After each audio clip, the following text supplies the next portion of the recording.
This is the Voice of Freedom.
You're listening to the Worldwide Freedom Radio Network.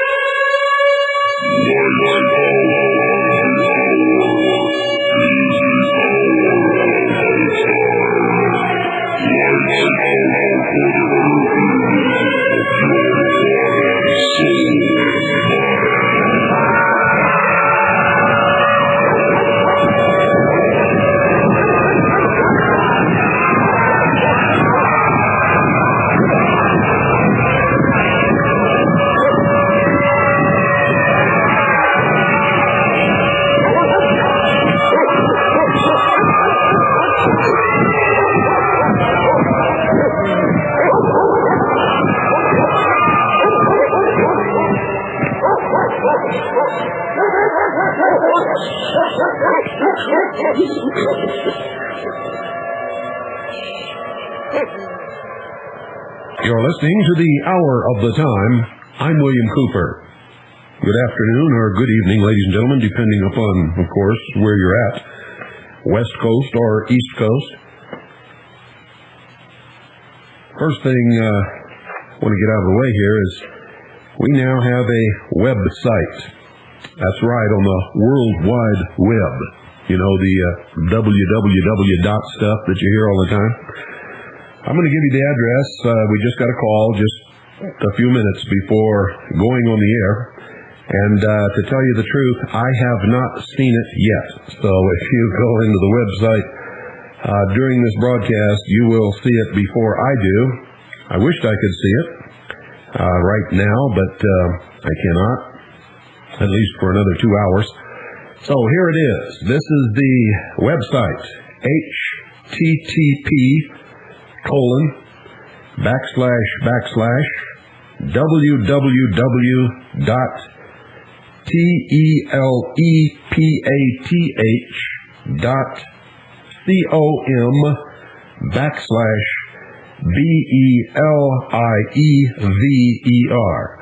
That's http://www.telepath.com/believer. One more time, http://www.telepath.com/believer. Okay, so you can zip in there and take a look and see what you see. And later on this afternoon, when I get off the radio, I'll go in there and see what you saw. It should be fun. I hear that it's really nice, and I can't wait to see it. So, folks, while you're doing that, we'll be doing this. Don't go away. I'll be right back.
we're on for 2 hours. It should be the hours of the time.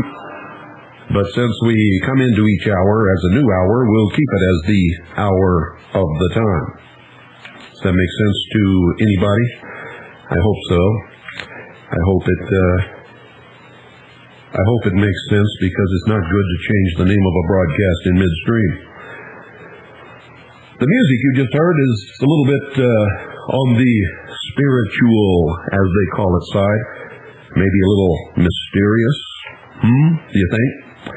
You think you could say that it is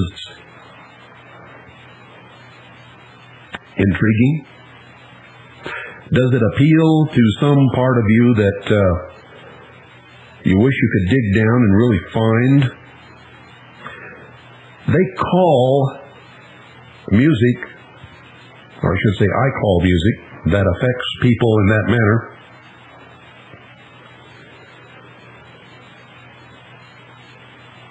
Jungian, are symbolic. It is functioning in an archetypical way, which means that it strikes a chord within each human being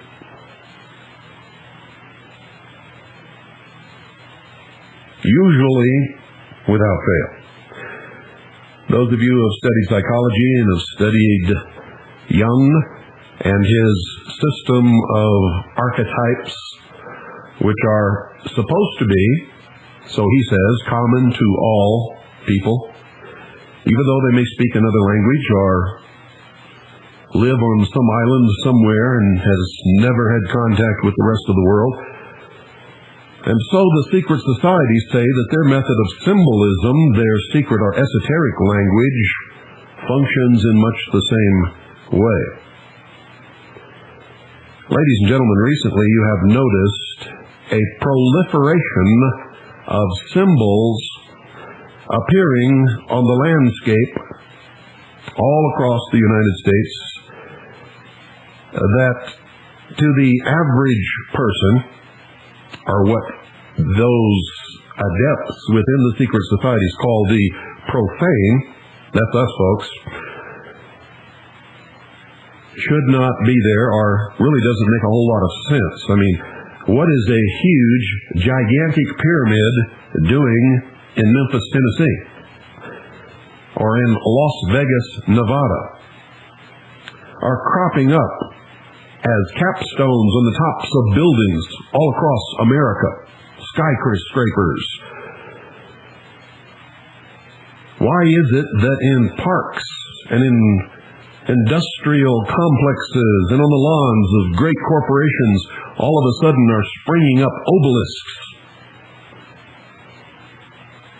And if you drive through great cities like Atlanta, Georgia, the proliferation of the symbology of the ancient mystery religion of Babylon is staggering. Where has it all come from? What is going on? What is this all about? Did all of a sudden everybody develop a great penchant for Egyptology?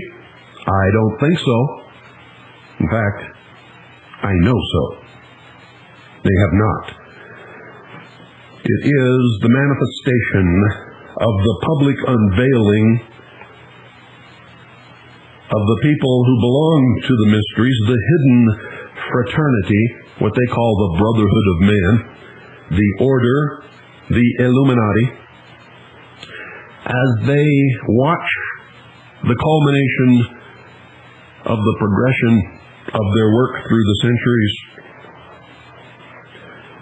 as the New World Order struggles to be born. Wow, did I just say all of that? Where did all of that come from? It comes from years of study, ladies and gentlemen, years and years of research. You see, there was a time that I didn't know anything any more than most of you listening. I didn't know what was happening to this country or to the world. I didn't know who was doing it. I didn't know how they were doing it. When I went to a cemetery and saw that a full 1/3 of the gravestones were obelisks, capped with a stone version of the eternal flame, I had never paid it a thought. I thought maybe this was in the tombstone maker's showroom, that you could just stroll through and, hey, that looks nice. Let's put that on Uncle John's grave. I didn't understand that it doesn't appear on the grave of just anybody, and it doesn't just appear in the stonemaker's showroom. These things, for the most part, are special ordered for the adepts, the priests of the mystery religion, of the brotherhood, of the fellow travelers of the world, who are engaged in the, quote, great work, end quote. Tonight I'm going to acquaint you with the identity and the source of most of this stuff.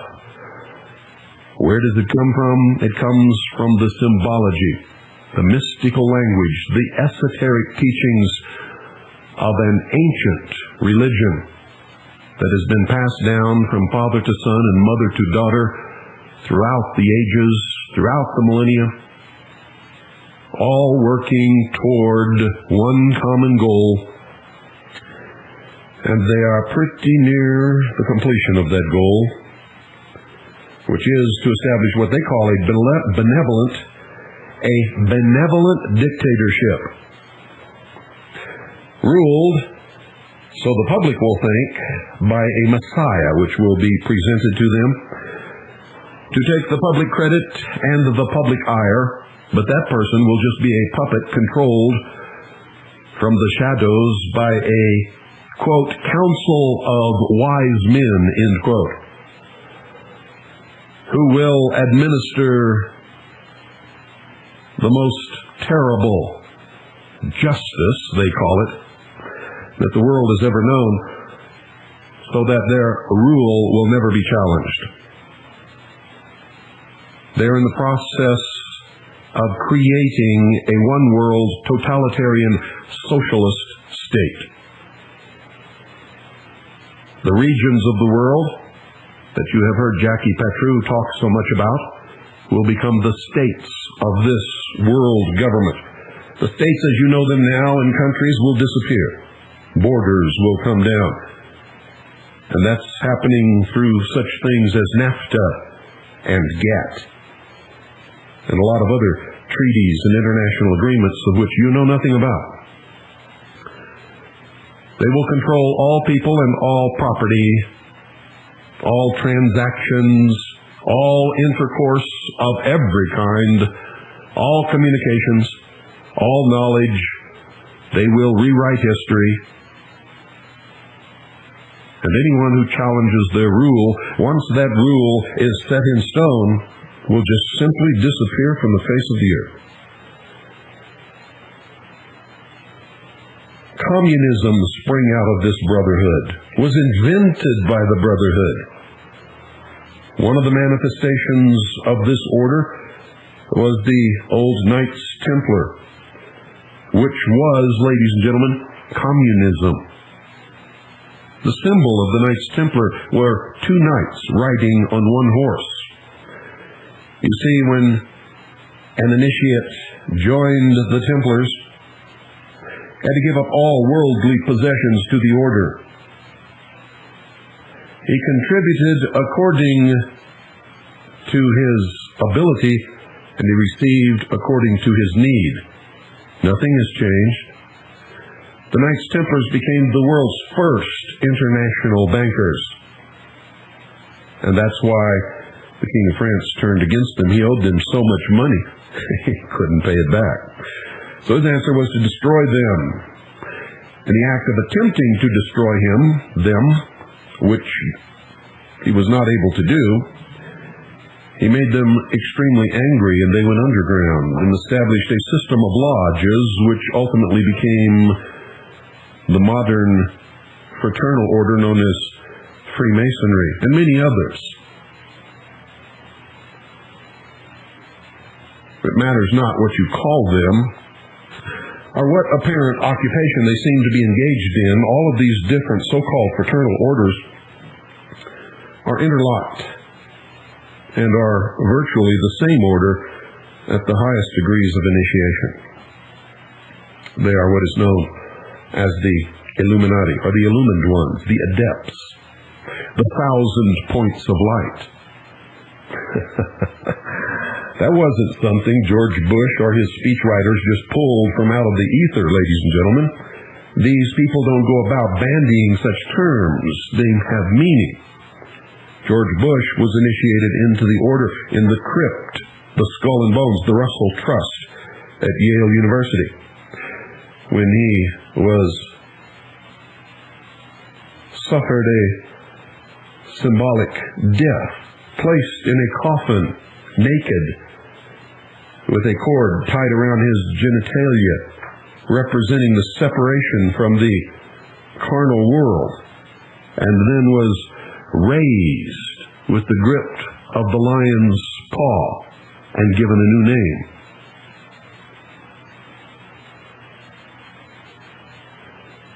George Bush spent most of his life as a Central Intelligence Agency operative, was heavily involved in the invasion of the Bay of Pigs and the John F. Kennedy assassination. It was George Herbert Walker Bush who set up the drug smuggling operations into this country when he was president and CEO of Zapata Oil, where the drugs were brought in on shrimp boats and fishing boats to the offshore oil platforms, and from there brought to the mainland of the United States of America by crew boats and helicopters, where they were not subjected to customs or law enforcement inspections of any kind. That was just the beginning. Communism, ladies and gentlemen, has been a vital factor in American politics since the very birth of our republic. In the early days, communism was called Illuminism. They were called Jacobins. It was promoted and propagandized by a secret conspiratorial organization that was named the Order of Illuminati. And this is not conjecture, it is historical fact. It was dedicated professedly to bringing about a new social order, our New Deal. But actually, ladies and gentlemen, its purpose was to overthrow governments throughout the world by revolution and to gain for its bosses worldwide dictatorship, one world, with everyone and everything under the control of the order. And you can sit back and yell conspiracy theorist all you want to. It is the nature of man to conspire. It is the nature of organizations to conspire. The President and the White House just recently acknowledged this as they issued a press release accusing the right wing of conspiring in the press against the President.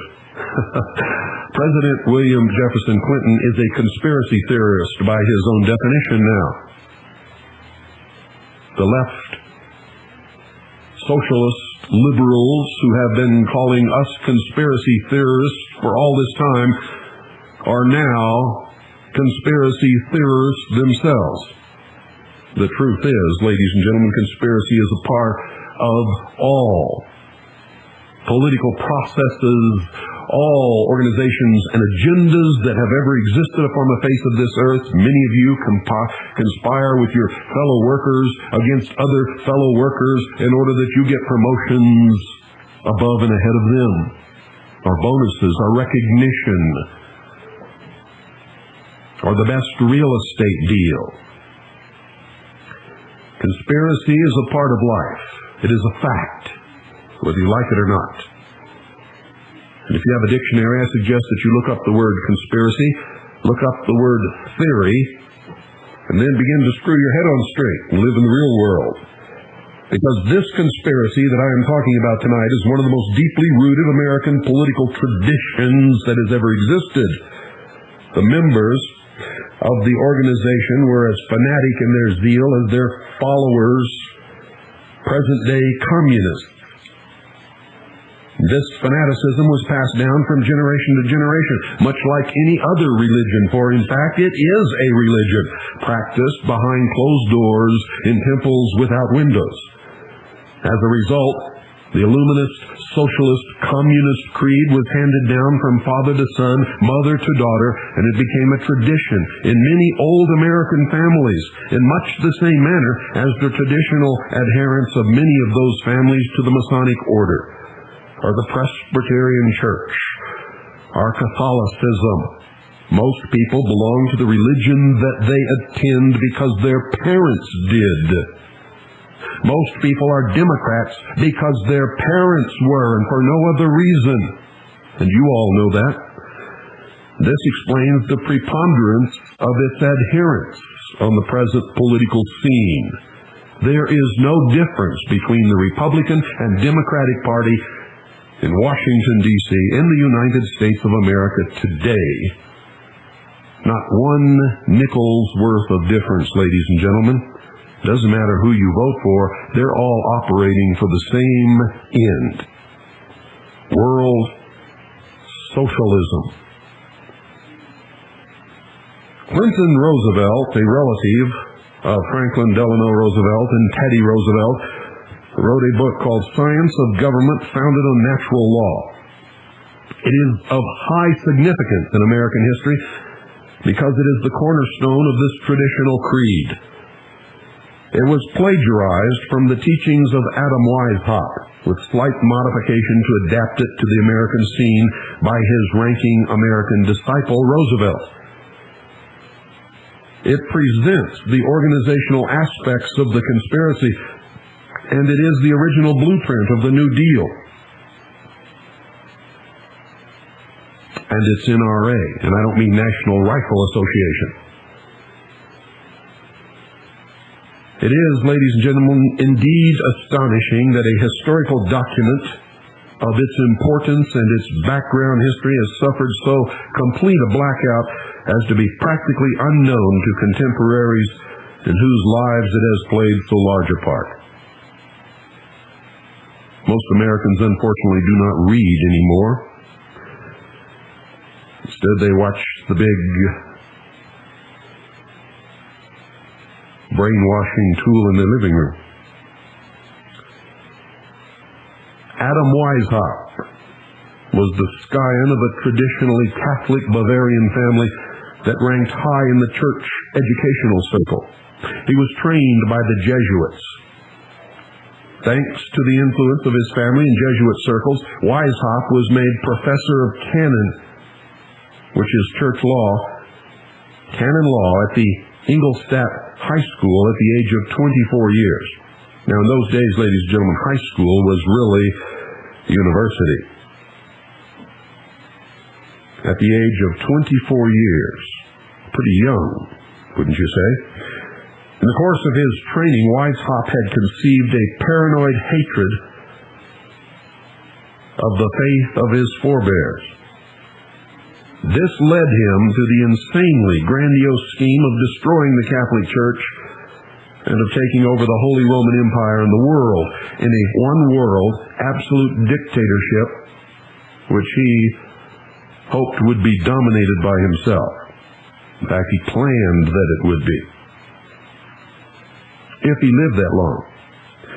But he taught that it might take hundreds of years in order to complete this conquest of the world, and he trained his followers and taught them a religion that even if they knew they would not see the completion of their goal in their lifetime, they would still struggle toward that end, believing that they would come back in another body, reincarnated, and will ultimately see the fruition of their great work, so to speak.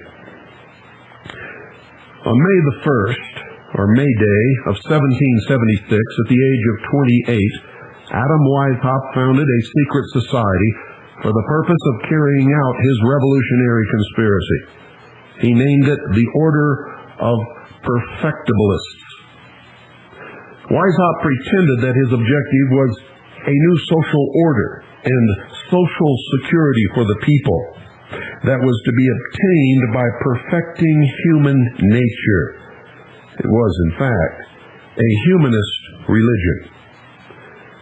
The name of the organization he changed shortly after its founding to the Order of Illuminati, with the implication that its members were enlightened, free, or, quote, liberal, end quote. The term liberal has since then been reserved for those who accept Weishaupt's ideas, which he teaches to his followers will be the culmination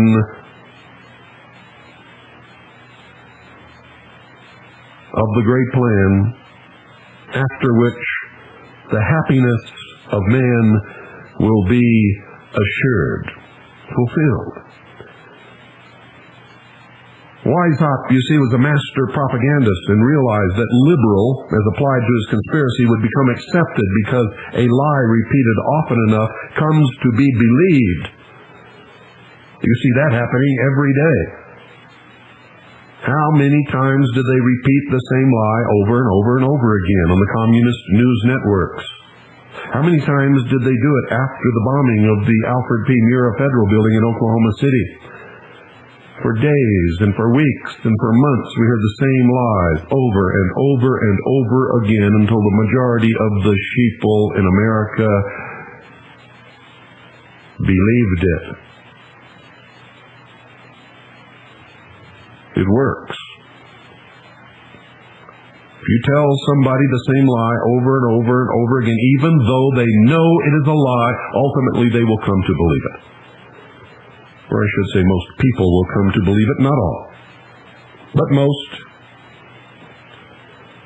are psychologically set up to fall right into it.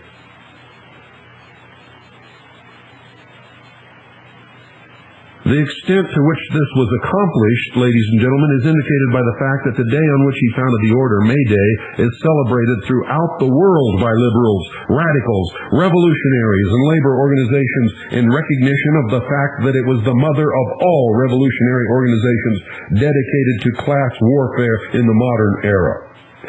You see, it was his idea to wipe out the ruling class, to wipe out the middle class. In fact, to bring society to one class and one class only, to eliminate the ownership of all property, and much, much more. Adam Weishaupt, in the modern day, was the father of socialism. Now, socialism was not new in his day, and he certainly did not invent it. It was the cause of the fall of the Roman Empire. Although you won't find anyone who tells you that if you read history, that if you have a brain, you will arrive at that conclusion for yourself. Rome began as a republic, descended into oligarchy. From oligarchy rose dictatorship. The dictator then became God. The God, in order to appease his people, began to hand out favors and benefits. And to pay for these favors and benefits, the empire had to always be expanding into new territory to bring in new materials, new trade items, new slaves.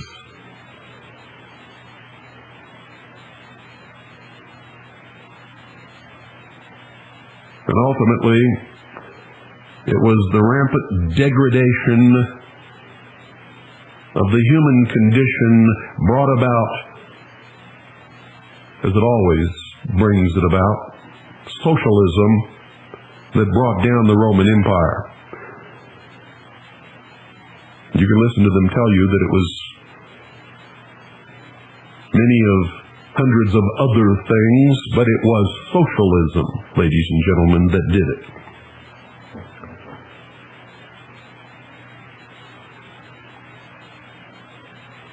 Weishaupt pretended that his objective was a new social order and social security for the people that was to be attained by perfecting human nature.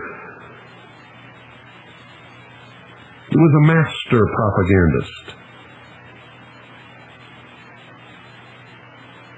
The task that he set for himself was twofold. First, it was destroying the prevailing order. Second was building up a worldwide dictatorship.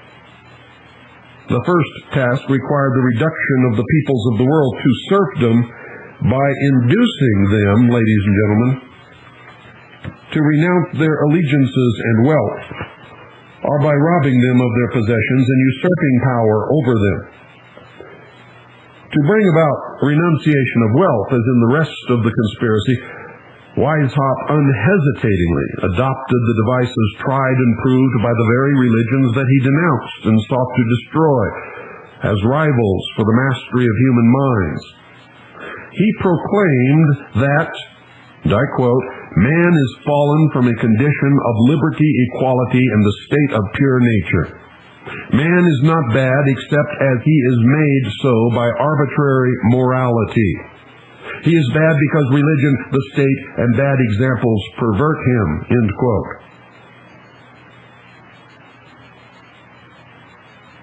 He therefore required abandonment of all the trapping of civilization, the destruction of religion, of family life and parental discipline, and of all existent governments, and that is what you see going on around you today.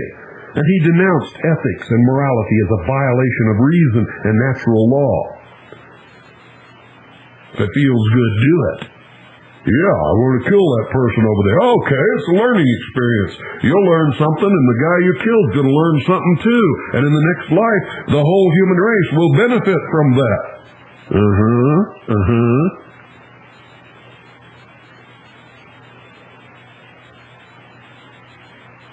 He was a propagator of blathering bullshit, and that's the truth, ladies and gentlemen. But so many people fall for this blather, this pablum, because it makes them feel good. It makes them not responsible. It makes all the measly little nitpicking, bad and puny, mean and selfish things that people do okay. And that's why people buy into it.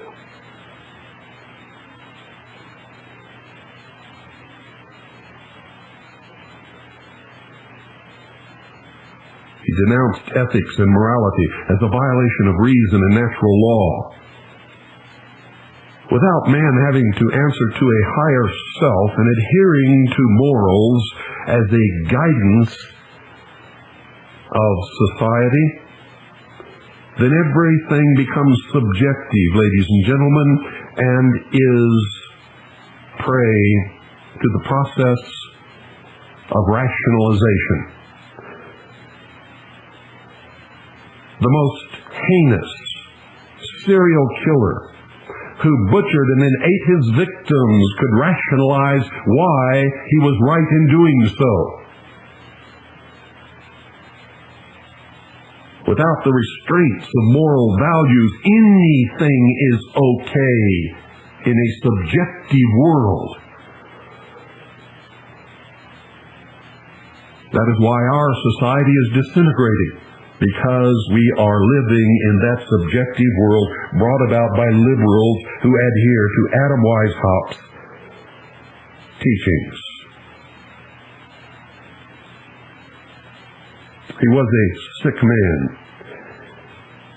He created an order of sick people to bring about the condition of a sick world in order to divide and conquer those of a moral nature, to bring about his totalitarian socialist world government, the enslavement of the human race. For after everything disintegrates into chaos, his order then will bring forth order. Amazing, isn't it? I'll continue right after this.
of the time, I'm William Cooper. Ladies and gentlemen, we're brought to you by Swiss America Trading in Phoenix, the people who specialize in real money.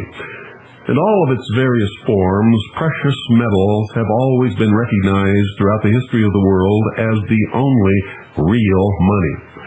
And wherever that kind of a hard money system has existed, people have flourished. Trade has flourished. Civilization has reached its highest peak. Whenever paper has taken the place of real money, hard assets, real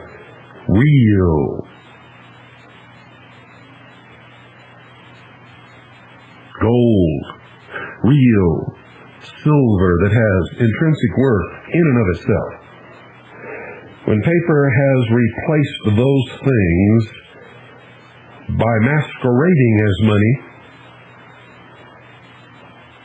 civilizations have declined or disappeared. People have lost their wealth.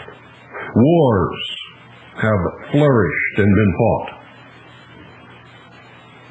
We are in one of those downward cycles, ladies and gentlemen. Our currency has been debased. Our coinage has been debased. We are not using constitutional, lawful money. In fact, we have no money at all. We have counterfeit paper, which is, in fact, just an indication that somebody owes somebody else something, but it's not a note, as it says. It's not a dollar, as it says. It's not federal, as it says, and there is no reserve. And the quickest way to figure it all out is just lay a $1 bill next to a $100 bill and tell me, why is that one worth 100 and the other one worth 1? Tell me. You cannot. It defies reason.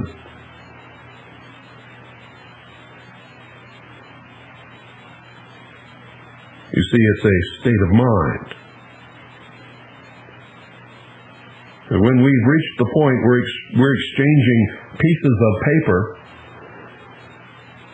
and the only difference between them is the ink upon that paper, for things of value, we are being robbed, ladies and gentlemen. Because those pieces of paper are created out of thin air. As long as they do not have to have something of real substance backing them up, they can be printed and put into circulation at will, as much as they want. It's usually lent into circulation as credit or debt. And then when somebody can't make the payments, real property is confiscated as collateral, and so the nation is robbed of its real wealth, which is transferred into the hands of those who create the credit out of thin air with a bookkeeping entry. Most people don't understand it at all. And that's why I have pledged that at least once or twice a month I will play Wake Up America by Stephen Jacobson to make sure that everyone at least has a chance to learn the truth about money.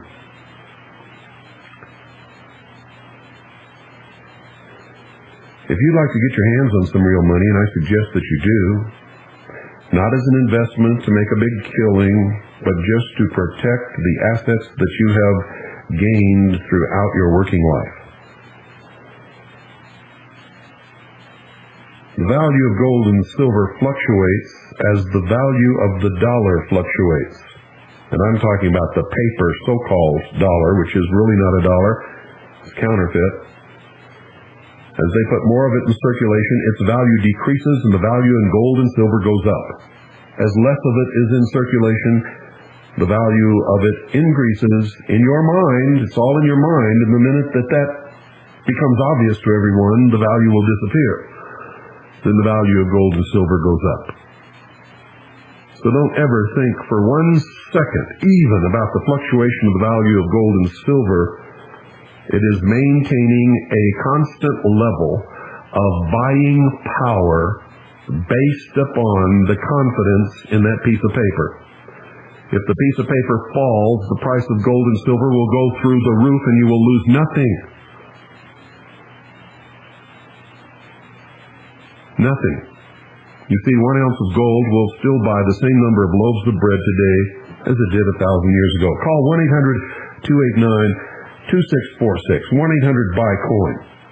Tell them that you're a steady listener to the hour of the time. Ask for the free newsletter.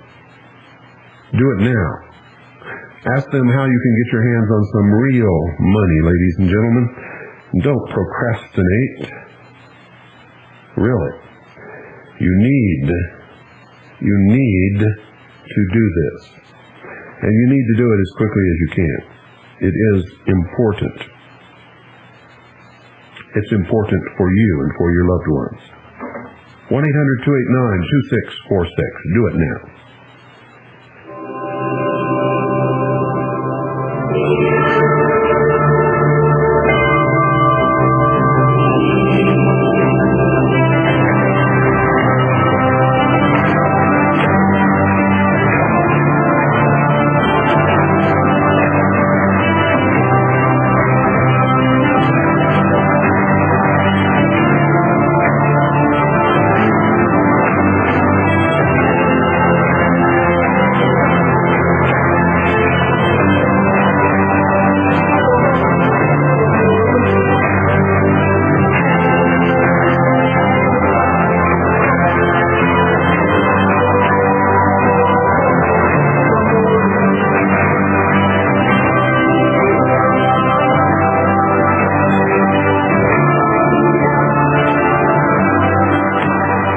People don't know it because they haven't studied history, and those who do not study history are doomed to repeat it.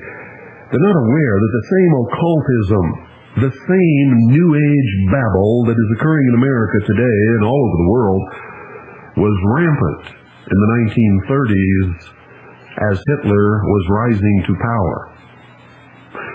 Hitler believed in the same religion as Adam Weishaupt.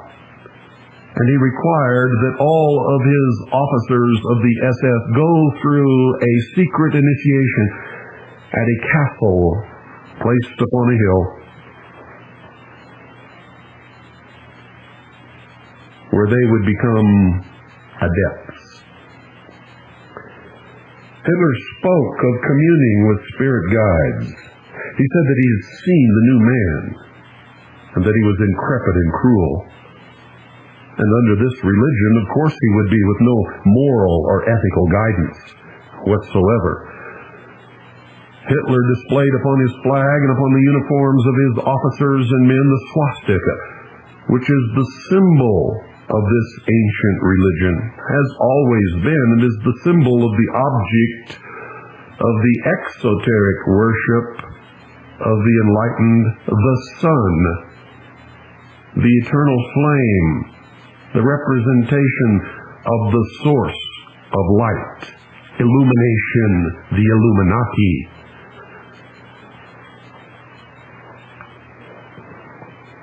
Isn't that amazing?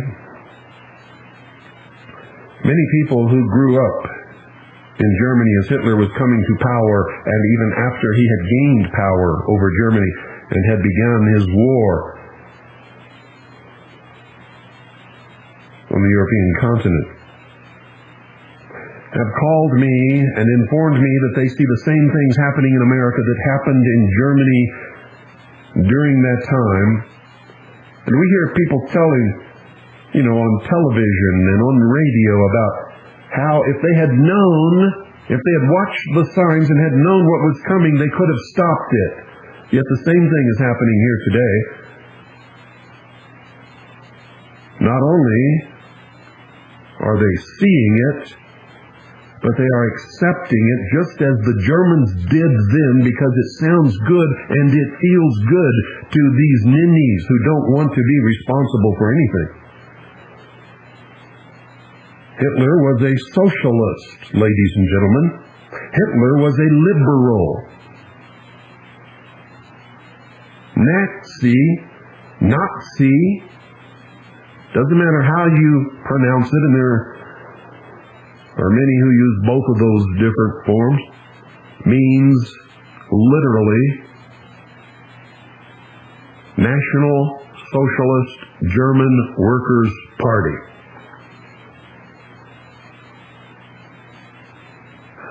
The battle for Germany in the 1930s was not left against right, ladies and gentlemen. It was socialism against communism. It was the Illuminists against Karl Marx. It's as simple as that. Never mind the fact that Illuminism always deteriorates into communism wherever they take charge.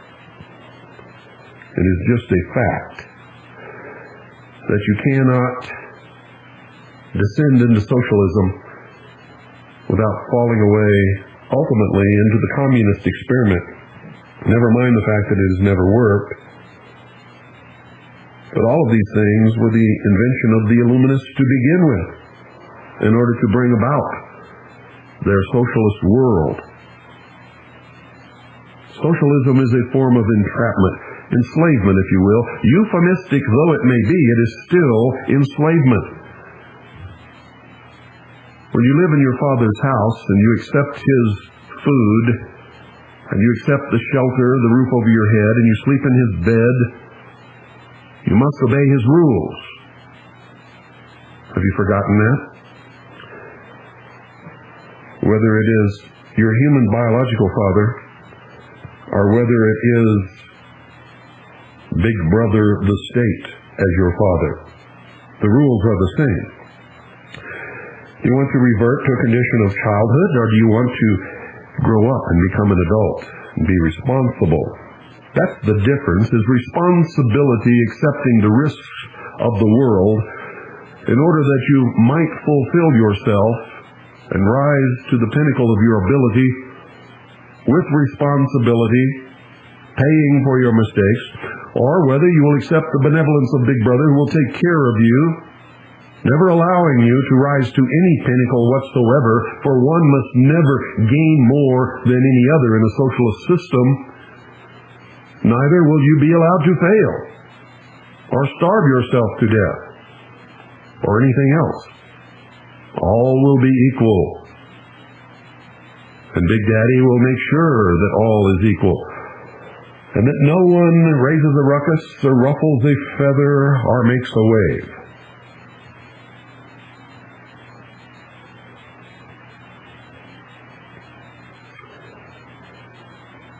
Adam Weishaupt abandoned all the trapping of civilization, the destruction of religion, of family life, and parental discipline, of all existing governments, and he denounced ethics and morality as a violation of reason and national law.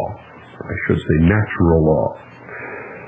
The stress on natural law as the basis of true science and human organization clearly stamps the Illuminist followers of Weishaupt, including Clinton Roosevelt.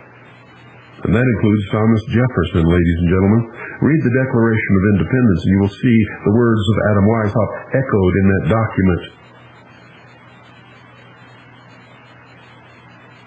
The real purpose or the secret destiny of America was to give the common man a taste of freedom so as to topple the kings and queens, emperors, emirs, and sultans from their thrones,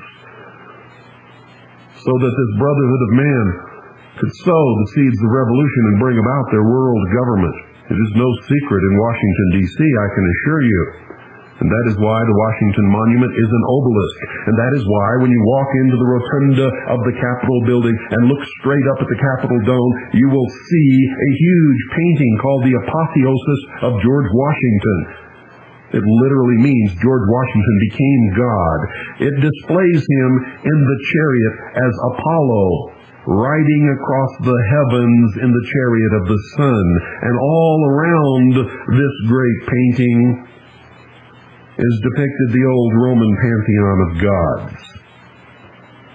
And everywhere I hear this babble about how our founding fathers were all wonderful Christian individuals. If you study the layout of Washington, D.C. from the air, you will see that it has all the symbology of the ancient mystery religion of the Brotherhood, everywhere.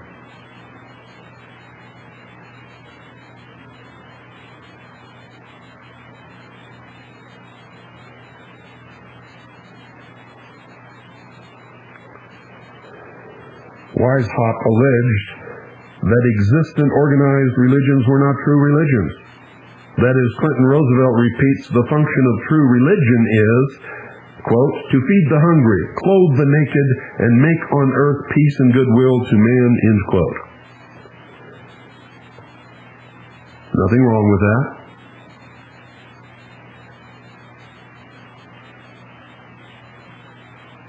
Or if there is someone in your community who is needy, it should be the church and the community that takes care of their fallen member. But not forever, ladies and gentlemen, only enough to get them on their feet and then push them back out into the world to make their own way. For that creates good citizens. Taking people and making them dependent upon the community or upon the church makes another lazy lout who sucks from the breast of the community and thus diminishes the welfare of all. Don't believe it? Look at the Great Society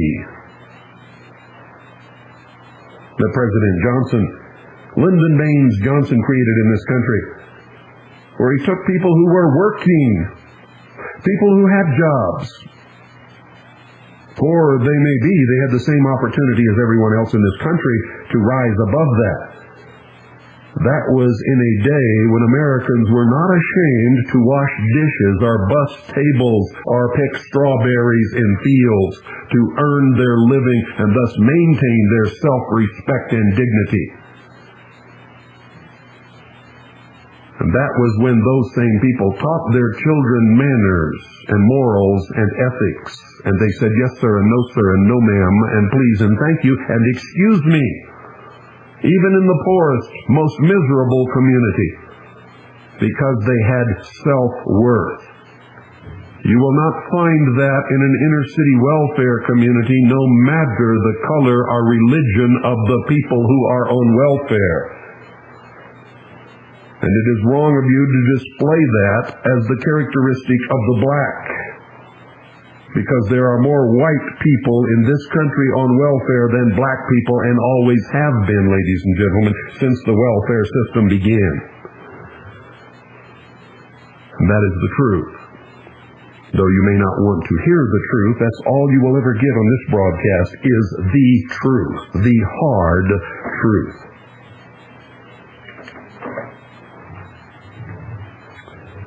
So put that in your pipe and smoke it. All of this stuff is designed to divide us and thus put us at each other's throats in order to conquer us. And it works well. As I look around and I see this Hegelian dialectic in action, I can see that it works well. Very well, in fact. This is the voice of freedom.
listening to the Worldwide Freedom Radio Network, with studios in Eager, Arizona, broadcasting on satellite GE1, transponder 7, 7.56 audio, and over 700 FM stations across the nation and around the world. The Hour of the Time is also heard over WRMI, Worldwide Shortwave Radio, 9955 kilohertz, from 5 until 7 p.m. Eastern Standard Time, Monday through Fridays.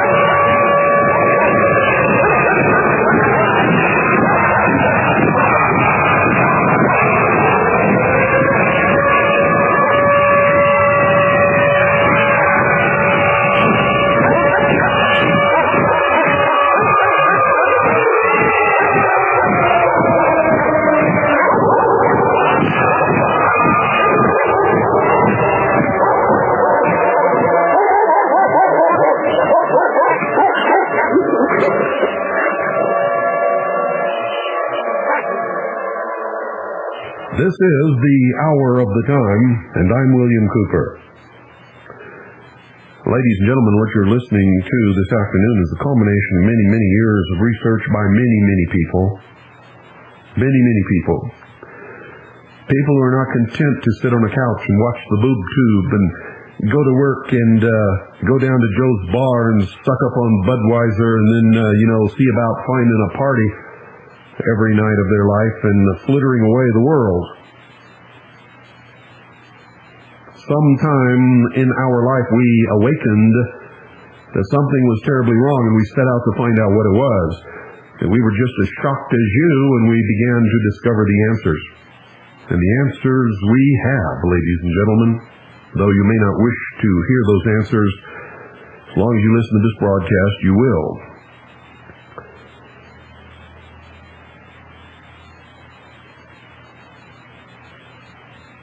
The function of providing Social Security, Weishaupt alleged, was not served by any religion and could be served only by his new religion, Illuminism. Bet you wondered where that term came from, Social Security. Wasn't that a con game? How many of you have caught on to the Social Security scam? You see, when my grandmother was young, she was presented with Social Security as the answer to poverty and old age. It was to free the elderly. It was to protect them from their own inability to put aside at least 10% of their income during their life so that they could have something to live on in their old age. Socialists understand full well human excretions, because the hired help doesn't get paid enough to come in and clean up their beds and turn them over and give them baths and make sure that they're clean and okay and happy and healthy. And who goes to see them, ladies and gentlemen? Once they're housed in these so-called old folks' homes, aren't they by and large forgotten, left there to die?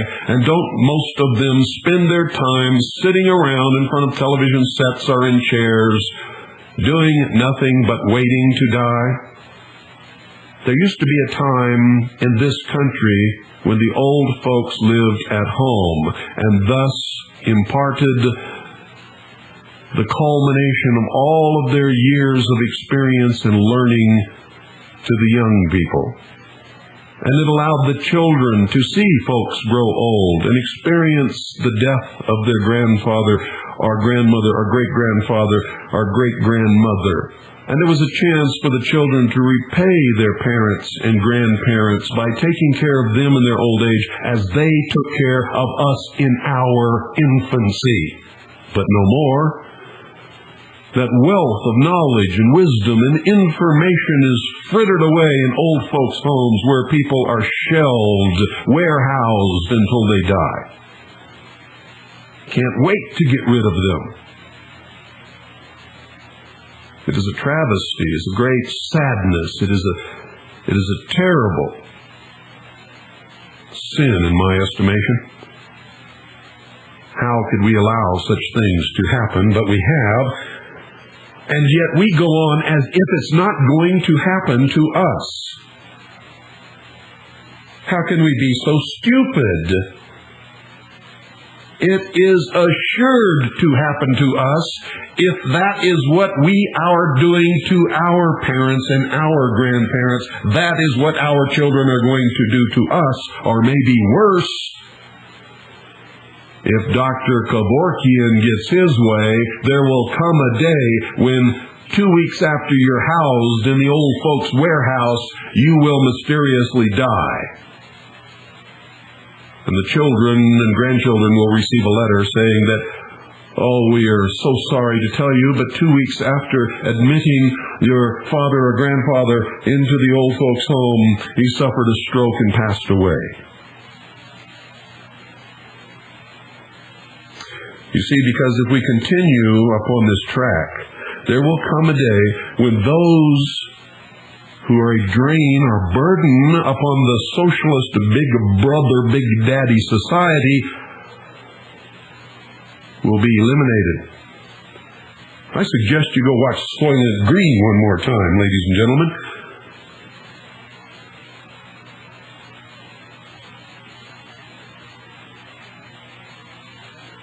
When that movie was made, it was far-fetched.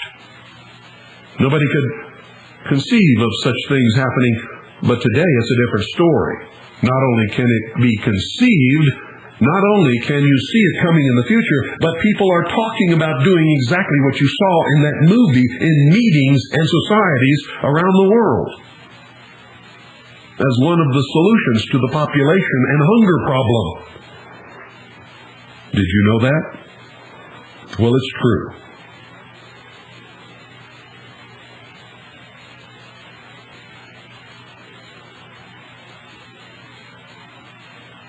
Weishaupt organized his order along the lines of Jesuit organization. He was a Jesuit priest, and he drew heavily on abandoned sections of the canon, especially on the canon of usury for his teachings.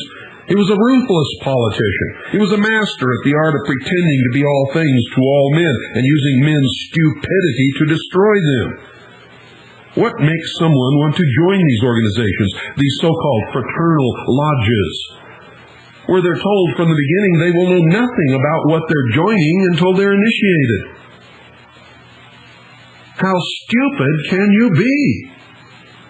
Oh, yep, I'm going down to join Murderers Incorporated.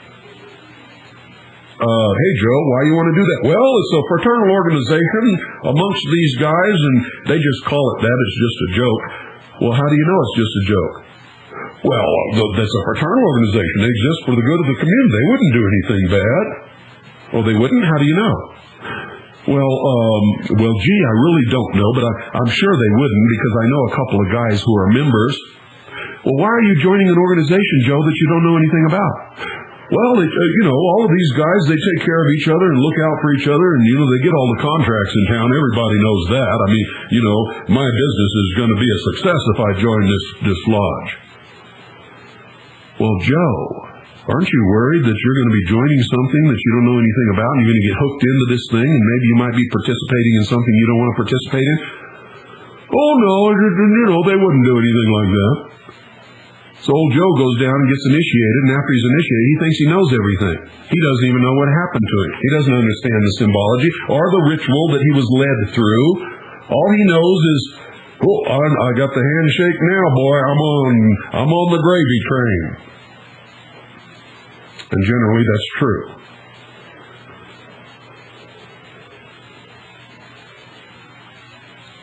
These so-called fraternal organizations appeal to the basest nature of the human animal by promising them that they will become one of the elect few, the illumined ones, that they will learn great secrets, and that they will be taken care of by the brotherhood, and that their success in the community will be assured. Now, when they go into court, the court will look out after them. That is generally true also. For the most part, most members of all of these different lodges don't know beans about what it is that they're a part of and never will and don't even want to.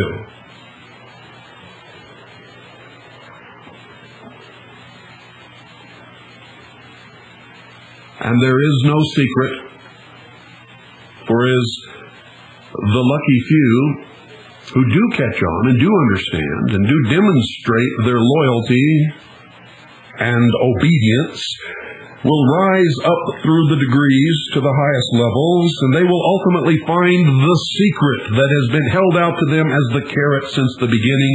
And the secret is, ladies and gentlemen, that there is no secret. The secret is simply how to hold out the carrot of the promise of a secret to control and manipulate others. That is the only secret that they have. And all the while that they are taught that they will become God, that man is God. But I have yet to see one of these gods create a universe, or fail to grow old and die.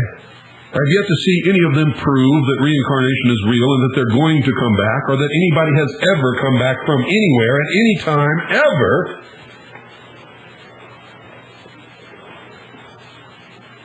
It is a perversion of the mind. And these people are suckers. If they sit down and really look at what it is that they're doing and listen to what it is that they are pattering, none of it makes any sense or has any reason connected to it whatsoever. Not at all.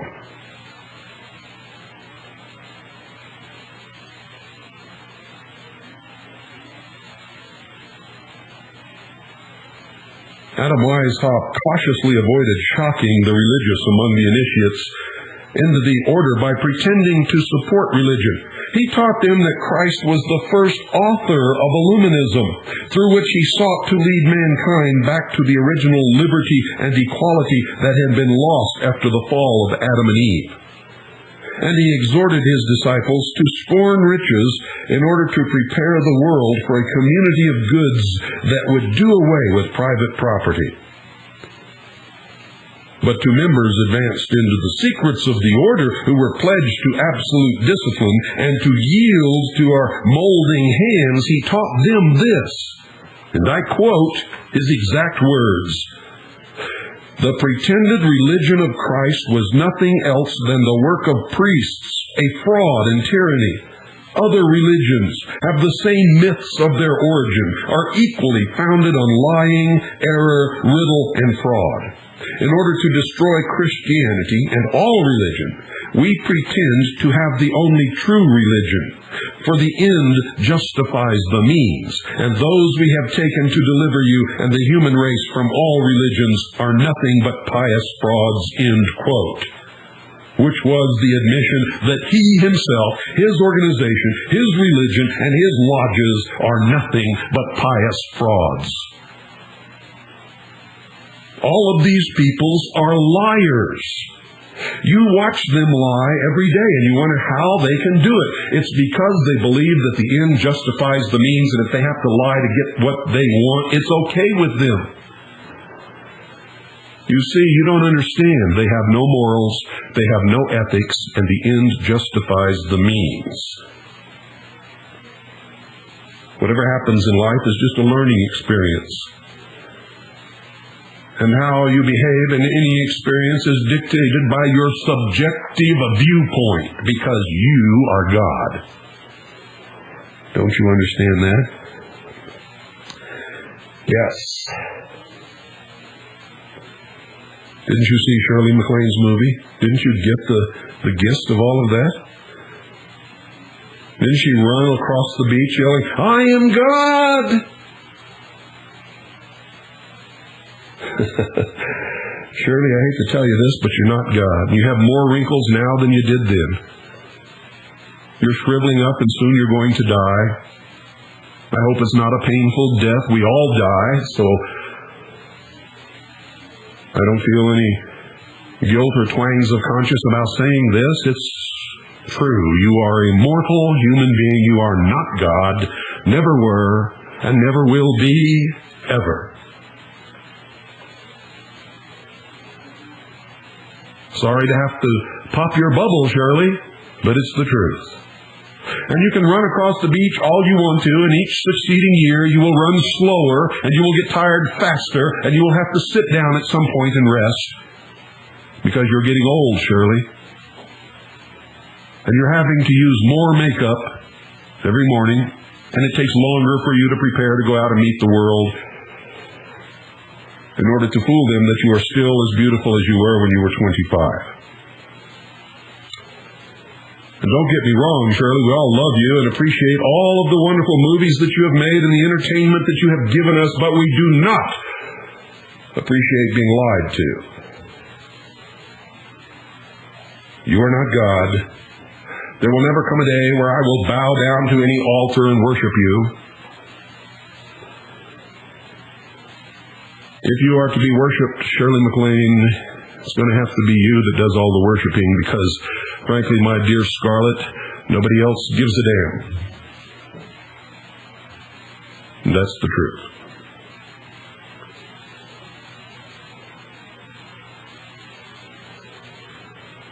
The universe is so great, so complicated, that without even looking at the universe, just look once at the human body and then tell me how you are God. There is a God somewhere, that much is evident.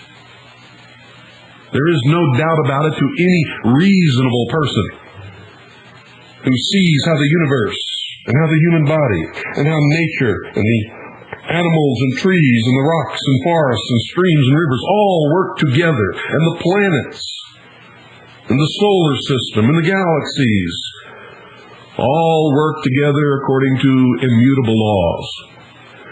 And none of this was put together by man, I can assure you. Not Adam Weishaupt, not Shirley MacLaine, not me, not Billy Graham, not William Jefferson Clinton, not any man or woman who has ever lived on this earth has even contributed one iota to any of it. We are lucky that we have arrived at the state where we can live next door to each other without killing each other. And that's the truth of the matter. And we did it by allowing people to succeed on their own effort and holding them responsible for what they do. The creation of the United States of America by the founding fathers, even though they may have had ulterior motives in doing so, was the culmination, the ultimate achievement of all humankind, where man ceased to be a slave and became a king and queen in his and her own right, with the ability to succeed, to rise to the pinnacle of whatever their talents or achievement may have been, and to be responsible for whatever they did in the process. It's called freedom, ladies and gentlemen. It is what all Americans have in common.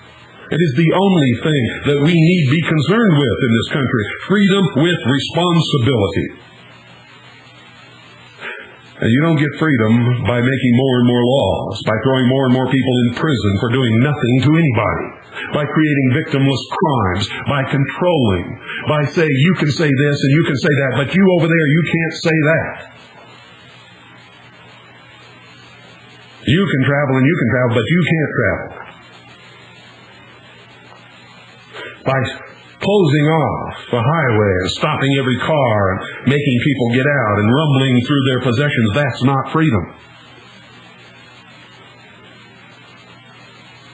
By throwing a woman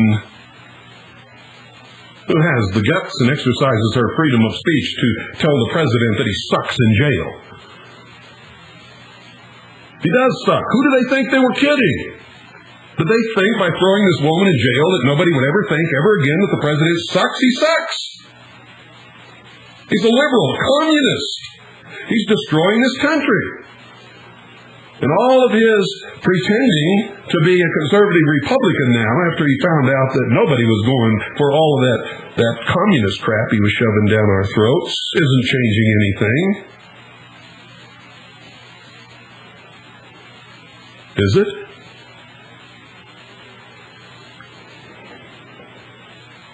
Is it, ladies and gentlemen?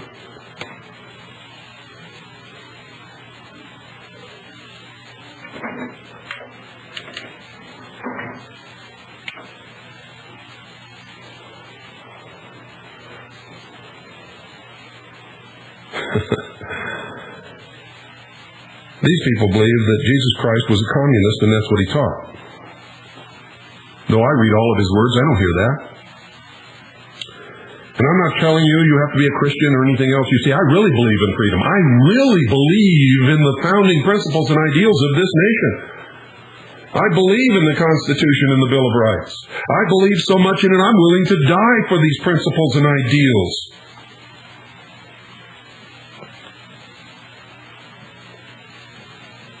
I believe you have a right to worship the God of your choice at the altar of your choice. I don't care who or what it is, as long as you do not hurt the property or person of any other human being.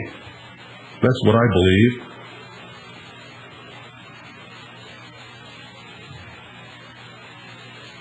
Those of you who disagree with that, you're not Americans. And that's the truth. You certainly don't believe in the freedom of religion or freedom of speech, and that's the truth. And you don't seem to understand that when you take away the right of someone else to practice what you yourself covet, you have also taken it away from you. The moment someone rises to power who disagrees with you. The only way that we can protect ourselves is to protect all of us against the things that we do not want to happen to us. Whether we agree with them or not, whether we like them or not, it makes no difference. It matters little in the long run. For if I say to Joe cannot worship the religion that he wishes, the God that he wishes, at the altar that he wishes, I have also said to myself, uh-oh. You see, if Joe gets a bunch of people with him and he rises to power, Joe is going to turn around and do the same thing to me, and he will justify it by the fact that I did it to him. That's the true danger of democracies, ladies and gentlemen, and that's why our founders gave us a republic. A constitutional republic that protects the rights of individuals, not the rights of the group. You better watch out when the group becomes more important than the individual, because each and every one of you, though you may belong to the group, are individuals, and if you become unpopular, are politically incorrect, or if you utter one word that is disagreeable,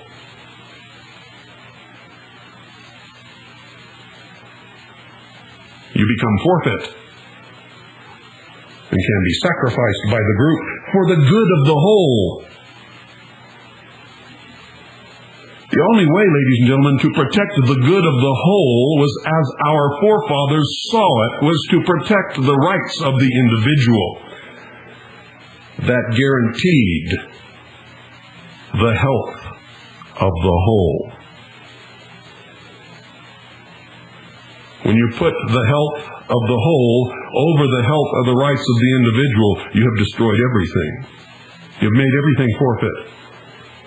In fact, you have created a God that doesn't even exist except in your minds or on a piece of paper. It's called government.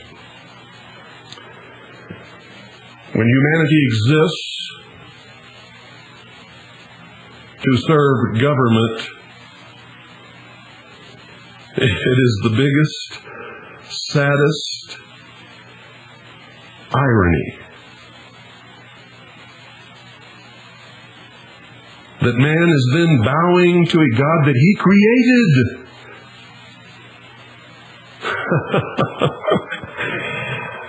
Oh, you see, in the only instance that man really can be God, in the creation of a government to protect the rights of man and to serve man,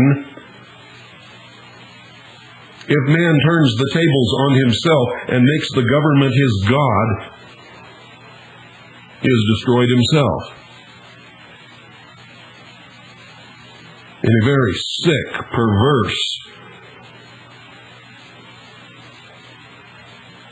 and disagreeable manner.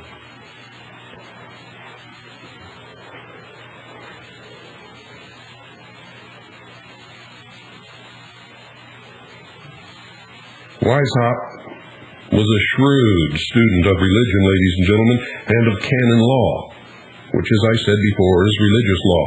He saw in the abandoned sections of the canon law on usury a diabolic device for robbing nations and enslaving them. I've been trying to teach you this for years. This section had been abandoned because it had been found by the church not only impractical, but actually dangerous, except possibly in church orders where asceticism and devotion are the mainsprings and motives of existence. You see, the church was almost enslaved by the Knights Templars, who became the world's first international bankers.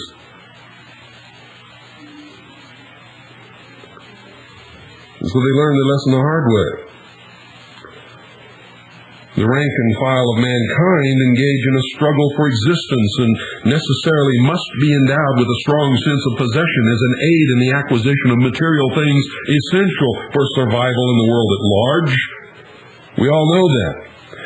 Canon law decreed that there must be production for use and not for profit, and that making a profit in a business transaction is the sin and crime of usury.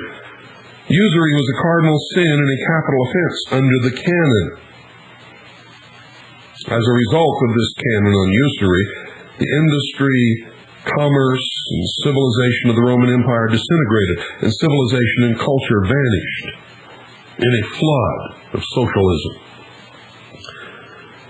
You see, only 3 vocations became open to mankind.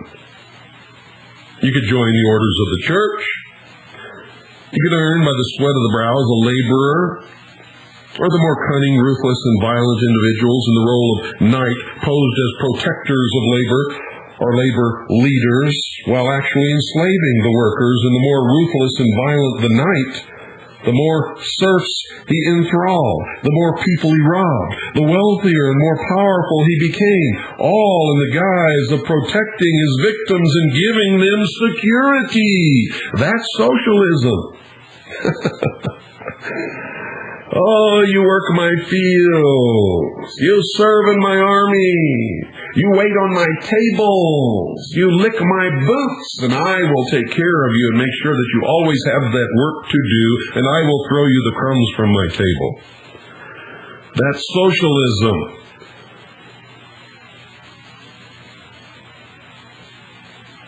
It's also feudalism.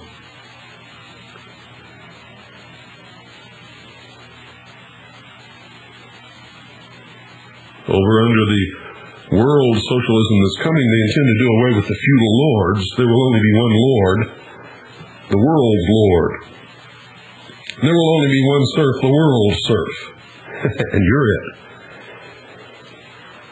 The more powerful and ruthless vandals, in no wise hampered by inhibitions imposed by the teachings of the church, in turn vanquished the knights who were handicapped. And both elements preyed on the church itself. A man could hold his possessions or his womenfolk, and a church, monastery, or convent could hold their property and wealth only so long as they were strong enough to fight for them, or able to muster others to their defense, or if they had enough serfs to muster into an army to fight for them. It meant rule by labor and violence, and an end to law and order. This became the age of darkness that is known as the medieval times, or medievalism. It does reflect some credit, ladies and gentlemen, on the church that it recognized in the communism of canon law and usury the root of the evils of medievalism, and that it abandoned that section, abandoned it, threw it out, understood what it had brought them. It took a lot of time for it to happen. A lot of people died and lived in misery and disease. But it did come about.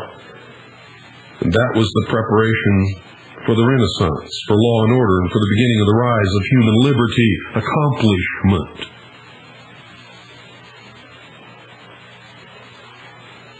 Where people were allowed to excel and invent and discover and learn and write. Magnificent books.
By Swiss America Trading. They specialize in non-confiscatable, non-reportable hard assets, real money as described in the Constitution for the United States of America and in the law. Most people do not know that a piece of paper cannot be a dollar, for a dollar is nothing but a unit of measurement of a specific weight and measurement of purity of silver coin or the equivalent value in gold coin. So when you take out one of those Federal Reserve notes that's not federal and is not a note and it says a dollar and it's not a dollar, what are you doing? And why are you doing it? I mean, how stupid can we be? And why are we being so stupid? It's okay to be ignorant, folks, but not stupid. You see, if you're ignorant, that just means you don't have the knowledge. You can learn, you can make up for that. But when you have the knowledge and you still do the same things over and over again, that's stupidity. And there is nothing that can be done for that. It's caused by lack of brains or guts. Which is it in your situation? Call Swiss America Trading. Ask them about real money. Ask them for a free copy of the current newsletter. Tell them that you're a listener to the Hour of the Time, and ask them how you can get your hands on some real money. And it doesn't cost a fortune, ladies and gentlemen. You can purchase one silver dollar or one gold coin, a small gold coin, a $5 gold piece that you can barely see, but is heavier than you can even imagine, because gold is heavy. And once you feel it, you know it's gold, because it has a gold feel. If you've never felt it, you don't even know what I'm talking about. Once you've held real money in your hand, you can never be fooled again by that phony stuff in your pocket. That's what's destroying this country. That's the method that the communists have devised to eliminate the middle class as one of the precepts of the Communist Manifesto written by Karl Marx and Friedrich Engels. Most of the planks on the Communist Manifesto have been fulfilled in this country already. If you don't believe it, get a copy and read it. You can usually find a copy in any local library. If you can't, call Bill Clinton. I'm sure he's got one on his desk. He'll send you a copy. Call Swiss America Trading, 1-800-289-2646. That's 1-800-BUY-COIN. Do it now, ladies and gentlemen. You know how you are. You're just like me and everybody else until we wake up. You tend to procrastinate. Don't do it anymore. We're on the edge of a cliff, and pretty soon we'll be falling off that cliff if we don't do something about it. So get off your lazy rear and start now.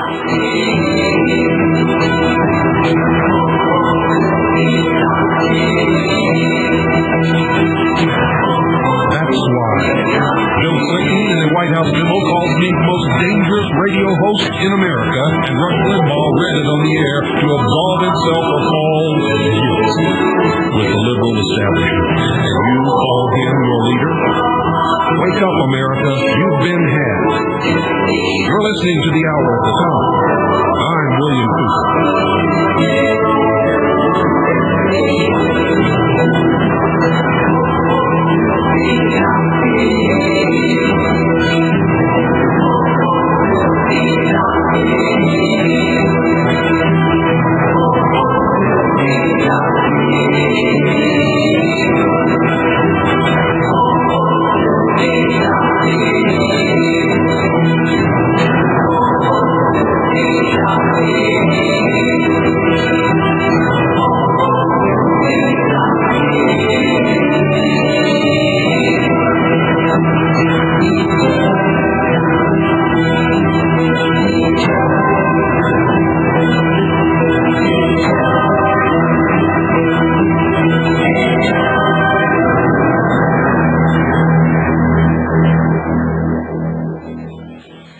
Professor Weishaupt knew the destructive force and the malevolent enslaving power inherent in the communist nature of the canon on usury, and he saw in it a weapon with which to impoverish and enslave mankind and gain dominion over the world, and he taught it to his followers. He embraced this dross of the church that he planned to destroy and made it the basis of his conspiracy. This he represented, ladies and gentlemen, as a new social order, new world order, new deal, new economic order. I don't care what you call it. Great society. It's all the same. He also pretended that he could root out possessiveness from human nature and thereby perfect it. This is the fundamental fallacy of communism, even when it is sincerely tried, as has been revealed by numerous experiments during the 19th century. Experiments in communism were rampant. The hippies went back to it in communes during the 60s and early 70s. That didn't work either. Where are they now? They're on Wall Street making a killing. Every one of them, except one that I know.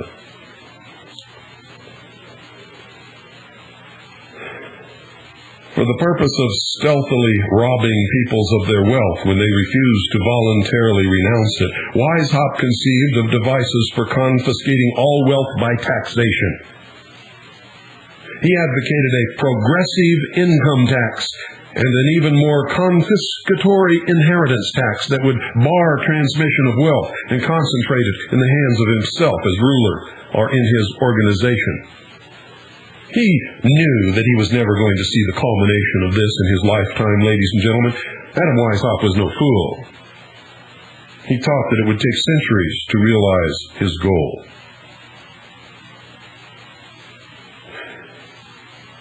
He urged the abolition of private property in any form, government ownership of industry, banking, and commerce, the complete regimentation and enslavement of labor, in a discipline that required absolute submission of wealth, body, and soul. And since as an educator, he realized the value of education in gaining control of the minds of people, which means also control of their wealth and fortunes, and its value in gaining dominance by brainwashing, he required government control of education. And you all have seen what has happened. in this country, because of it, his plan is coming to fruition. We have idiots graduating from high school who can't read their diploma. And now we're going on to this pigeonholing of people into the outcome-based education.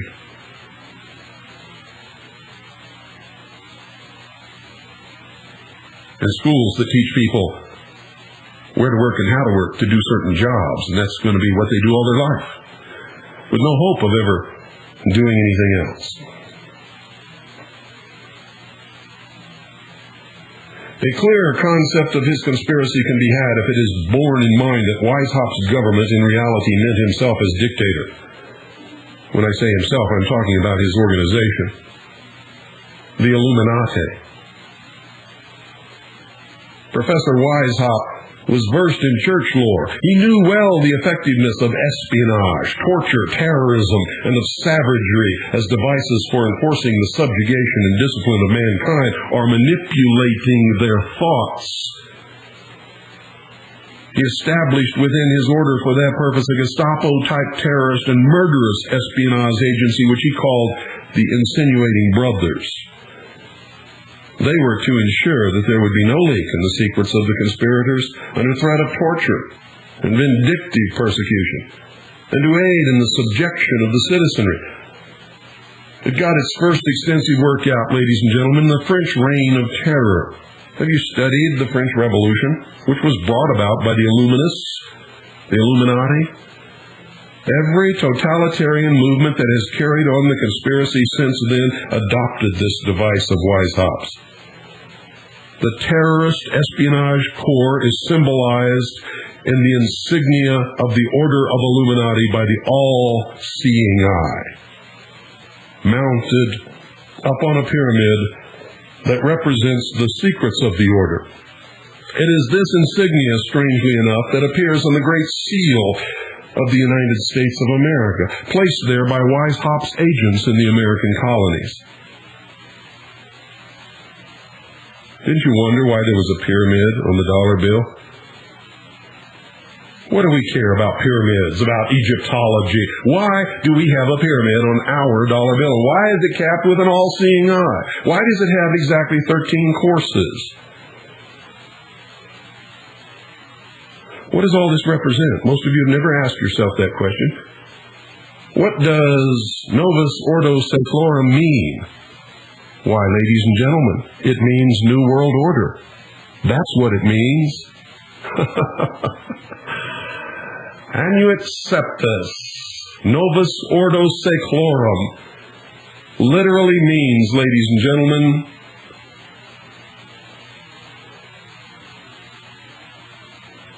that they can see the culmination of their enterprise. That the great architect of the universe smiles upon their work.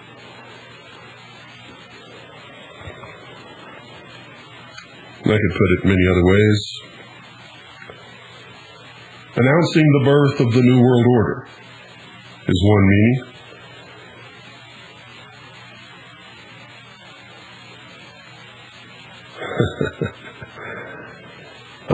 Sometimes I enjoy the research that brings forth all of this knowledge, but sometimes I do not enjoy giving it to you, because I know you don't want to hear it. If you wanted to hear it, you'd find it for yourself, wouldn't you?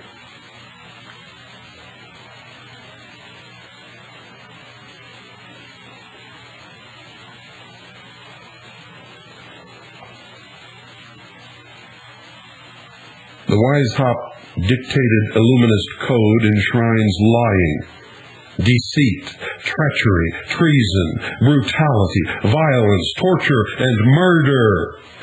Alfred P. Murrah Federal Buildings, World Trade Centers, Vicky Weavers, Branch Davidians as sources of strength, vis-a-vis the stupid, dilettante folks who accept civilization, culture, ethics, morality, and religion as their code. He uses these things to bring these people who appreciate civilization, culture, ethics, morality, and religion as their code to their knees to beg for more control so that their freedom can be taken away from them in exchange for security against Alfred P. Murrah Federal buildings in Oklahoma City, World Trade Center buildings in New York City, Waco massacres in Texas, and all of the other machinations of this vile organization that is destroying the United States of America and stripping your freedom from you as you stand there and watch, begging them to take more. It is amazing to me to watch all of this happening. And try as I might to stop it and to wake you up, see that it just continues as you continue to sleep. It can't happen in America. This can't happen to me. This couldn't possibly be right. You're a conspiracy theorist. Isn't that right?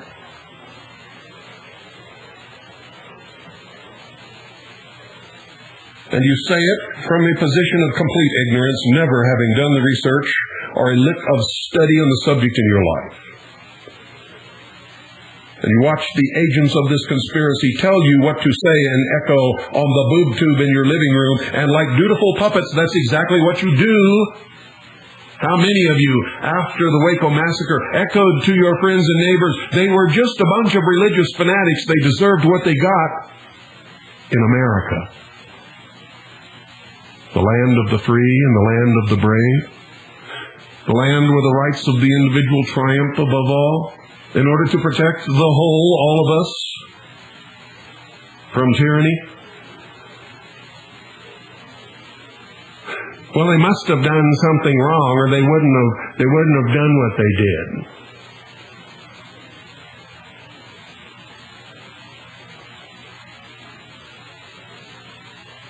I wonder what you will say when it happens to you. And if you continue the way you are going, it is guaranteed to happen to you.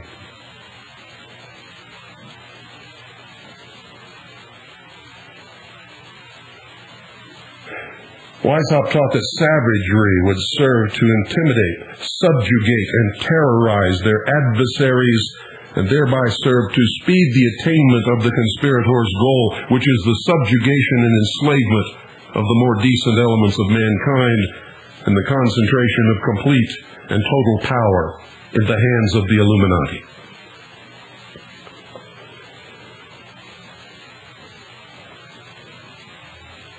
Weishaupt taught that human life is worthless and meaningless except as a device to further his conspiracy.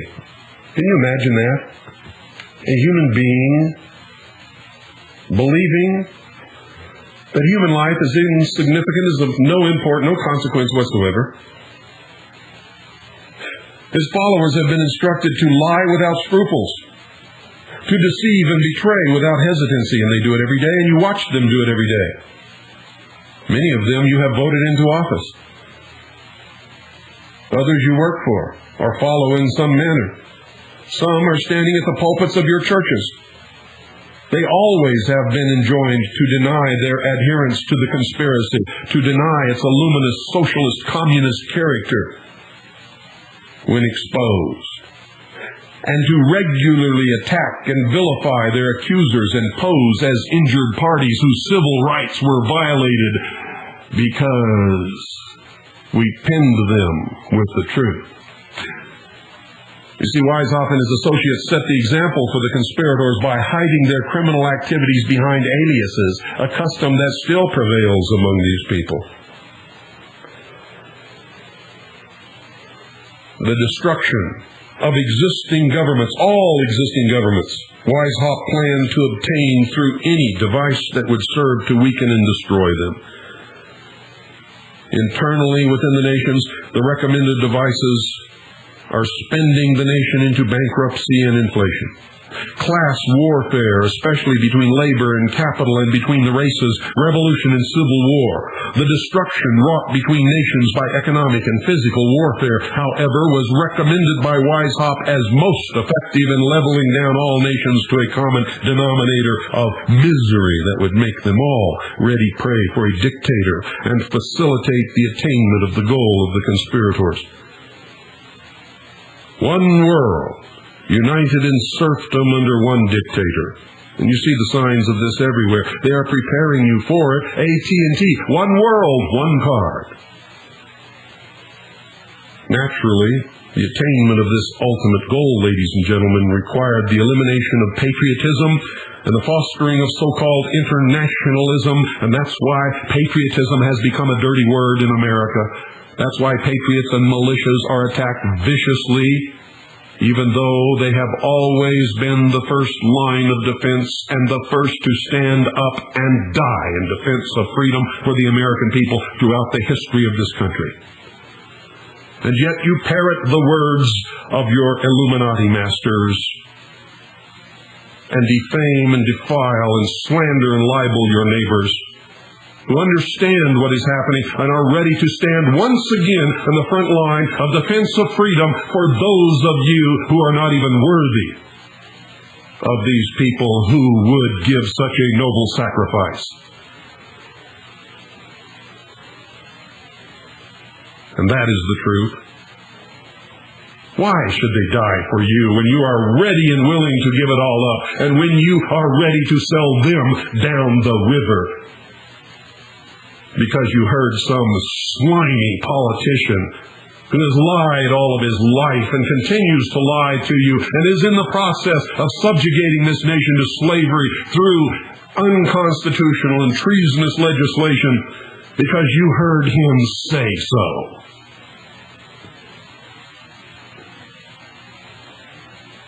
You are puppets. When they pull the strings, you dance to the tune that they play, and you parrot what they say, because you are afraid that if you don't, you won't get your benefits.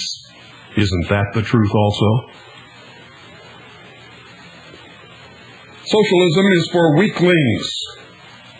Socialism is for parasites. Socialism is for those who would steal the sweat off the brow of those who legitimately earn what they have. And that also is the truth.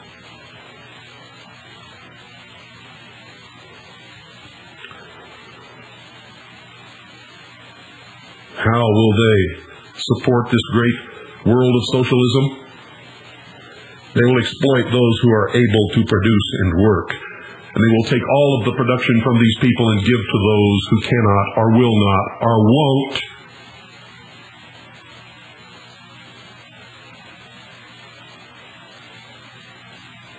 Because in doing so, they build their base of power. For those who are dependent upon Big Daddy will never allow Big Daddy to come falling down. They must support their source of sustenance, and that is where the power of socialism comes from. From the basest defects of the human animal comes the power of socialism. The desire in most people to not be responsible, to not work, to not produce, but to become once again children, and to have the state become their daddy.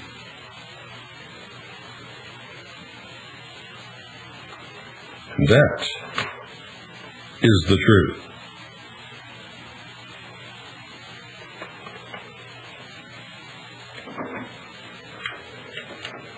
Well, ladies and gentlemen, I'm out of time. This 2 hours has gone by much too quickly, for I have so much more to tell you, but that will have to wait for another day. I hope that you are now illumined. Have I turned on any lights? Good night. God bless each and every single one of you. and may God save this republic.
To the Worldwide Freedom Radio Network, with studios in Eagar, Arizona, broadcasting on satellite GE1, transponder 7, 7.56 audio, and over 700 FM stations across the nation and around the world. The Hour of the Time is also broadcast on WRMI, International Shortwave, 9955 kilohertz, Monday through Friday from 5 until 8 p.m. That is Eastern Standard Time. Stay tuned now for all oldies, most of the time. you.